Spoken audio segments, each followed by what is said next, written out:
But now, before we went out, you said I was name dropping. I wasn't name dropping. Look at you. We got to get back. These people be confused. Why'd you let me get under your skin with that? You leave these people in the wrong set of mind. They driving. They in the car early for work. And they say, oh, he name dropping. Who he name dropping? Let me say this. You speak of Floyd Mayweather. No. In the book, in a positive light. Yeah, It seems as though he had a positive influence on you. Yeah. I mean, when you look at the physical discipline involved with you being a top fighter, you know, it's a real tough job. Right. Real tough job. The process of training himself to get prepared for the actual fight was unbelievable. That's probably the most cardio I've seen a person do, like maybe 4 or 5 hours of cardio. Yeah. Today, you realize that? Like when you go to the gym and you're there for 30 minutes or 40 minutes in the cardio area before you go lift weights or do different things in the actual gym, he's performing 4.5 hours of cardio. So you two really it was a real friendship? Yeah. And was it a real falling out? Or was it like some publicity type of thing? You don't necessarily have to do business with your family.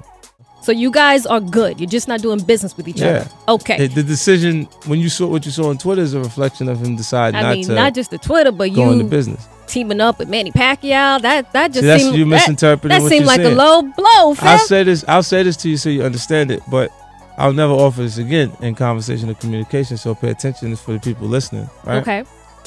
Okay, let me drop the music. Yeah, my communications with Manny Pacquiao and his team was for Floyd Mayweather. Do you understand? The company itself was initially being created to be a bargaining chip that they can actually split and look at it like it was a retirement plan. When you have a fighter that doesn't make money off of anything but fighting, and in that cycle of fight, get the money, spend the money, fight, you know it's a comfortable flight, but the plane has no wheels. When it does land, it will crash land. So if I'm sitting there and I'm trying to create that thing that's in between them that allows them to be around what they're passionate about, and that's the sport of boxing, they've put everything into it. When I build it and you decide you don't want to do it, when there is no income away from anything else but boxing and you know you can't fight forever, and you're saying, I got 2 or 3 more left in me. You see what I'm saying? And it's saying, and you see the actual fighter not fighting the toughest opponents, right? And kind of navigating, like fighting. Let me fight who I think I can win, who I can beat. Well, no problem. When you see those decisions being made, then you go, okay, hold up. Let me start thinking your exit strategy, like how you actually end the situation, or how, you know, what happens after. If that doesn't pop up, then you don't have any logic with the way you actually view your life. I don't think there's a point for Pacquiao and Mayweather to fight now after That's Pacquiao's over. last That's blown. fight. That's $100 million down the drain. But if it did happen, right?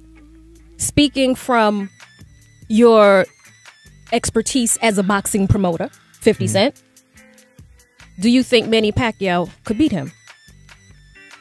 Like, on that level, I don't believe. I'd say they all have a puncher's chance on that level. That the greater talent. The same way you would look, do I personally believe they got a puncher's chance? I knew you would say that. All right, listen, we got to get into the music. Same. You didn't believe Did you believe Marquez could beat Manny? I really did. After watching 3 fights of him getting his ass whooped? I really did. He lost every single fight every time they met. He did not. Are you kidding me? He did not lose every single fight. Marquez lost every time. All right. You know what? We can agree to disagree. So Marquez, you felt like Marquez beat Manny before this? Eminem is about to come in. Yeah, I figured. We can agree to disagree. When we come back, though, you do have an album you're working on. We got to get to the music, because that's your first love. I'm Renata Romaine. Here we go. It's Curtis Jackson. We're having breakfast. Hip-hop. That 8 Mile Road.